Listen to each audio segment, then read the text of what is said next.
So you're basically saying there won't be a middle class, and if there isn't going to be one, you may as well be on the rich end. That's correct. Of society. That's correct. Absolutely. And what most financial books say to you is live below your means. You know, don't have a cappuccino. If you have the opportunity, one of the lessons in the book is go back to school. Yes, but also I learned finance on the streets where he learned it at Wharton. Right. So it's still possible to learn. Is it always about being rich or doing something in this world that doesn't just bring us money, but doing something to give back or making an impact somehow, whether it's a building project or a corporation or something of that sort? Well, hopefully, but that's why we wrote this book together. We don't really need the money, but we are concerned about the economics of our country. Explain for us, Robert, how there is no middle class anymore. What do you mean by that, and what quantifies and qualifies somebody as being in the middle class? Well, there's many reasons for that, but the middle class is not getting ahead. The rich are increasing, but the tax laws are written against the middle class. So we just got together. We said we can't change the tax laws right now, but we can change people. So we'd rather teach you how we got rich so that other people can move up rather than move down. Mr. Donald Trump and Robert Kiyosaki.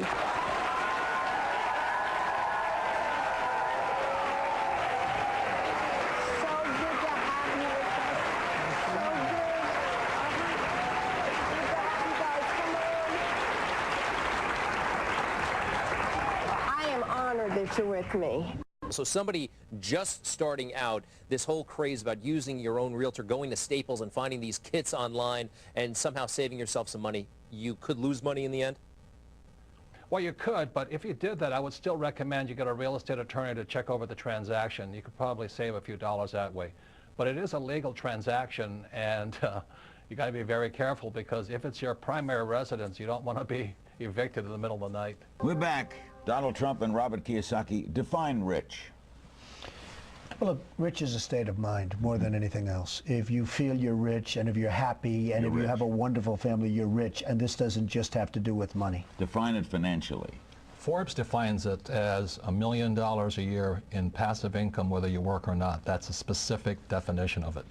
Sometimes it's daunting to say, I have a credit card with fill in the blank, $10,000 on it, and it has a 30% rate. So that's got to be the first one I tackle. When I have one with $800 on it at a 5% rate, maybe I just pay that first so I can feel that sense of achievement and progress. I agree with David. You know, interest rates are important, but the way my wife and I did it was we had like 15 line items we had to go through.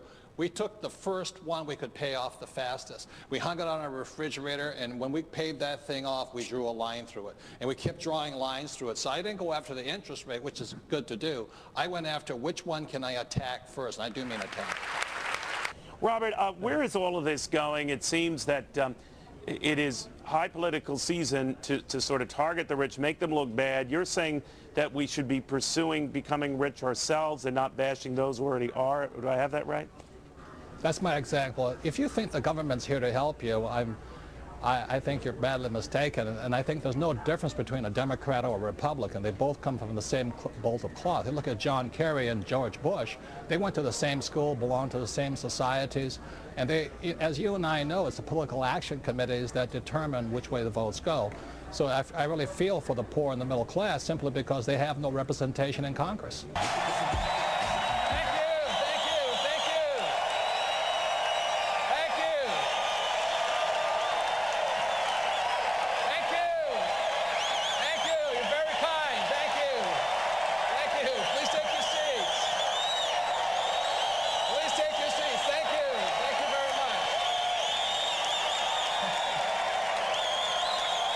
In the world of business, it's another thing my rich dad pointed out to me.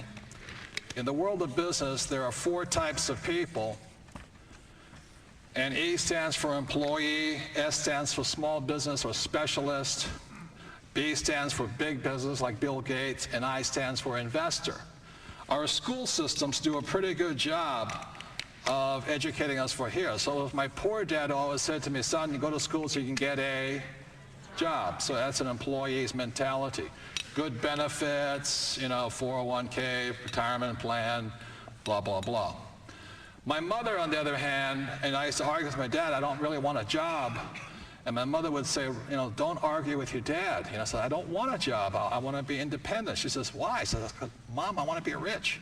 My mother was a registered nurse, so she said to me, she said, son, the richest people I know are doctors. I said, yeah. So you should go to medical school and become a doctor, a specialist. You know, S stands for smart people, all this stuff. I said, Mom, there's only one problem. She says, what's that? Doctors are smart. She says, you have a good point there. You shouldn't do that. I was horrible in school. I'm Robert Kiyosaki, author of Rich Dad, Poor Dad. I'm sitting here with my youngest protege, the future. This guy is going to be bigger than Bill Gates or the guys at Google and all this. And this is young John Paul. We're in Texas. Yes. How old are you, John Paul? I'm 11 years old. 11 years old. And how old were you when you read Rich Dad, Poor Dad? I was about 7 years old. 7 years old? Yes. And have you read almost everything so far? Yes, just that. Have you played I think everything? Have you played my cash flow games? Yes, I have. Okay, now tell the people at home what you've learned so far that's different than what they teach you at school. Well, I learned just about, I learned business skills that I need, that you need in real life to succeed and to do well in business and investing. And I learned all the things that I know about money. That is my one source and the only source I need. Oh, no, that's not good answer, but there's other people. Well, there's a lot of people who want to help so-called the poor. The trouble is they don't know the poor. You know, there's no relationship. You know, I live in Arizona, Phoenix, and the people come from Scottsdale in their $3 million mansions, and they're trying to relate to a kid who can't get dental work done, or they don't have any food on the table. Well, my idea of working with the Boys and Girls Club is that let those people solve their own problems. Oh, no, he does not solve our problems. In fact, he jokes with me that I'm not here to solve your problems, Trina. You solve your own problems. He came up with a game called Cash Flow that teaches real-life lessons to kids, how to manage a budget, how to invest. It seems to resonate with the younger set.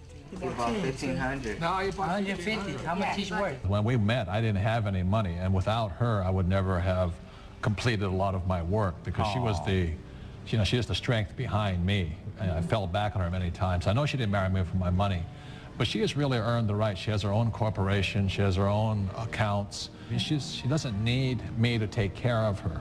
And I think that's really the freedom of the whole thing here. I think that's what her message is. It's so true, because when I really understood investing and understood how to make my money work for me, one of the greatest gifts is I no longer needed Robert. And he didn't want me to need him. I desperately wanted him, but I didn't need him. And so what happened is the relationship got so much stronger because we got to choose to be together just because we wanted to be together, not because there was any kind of dependency.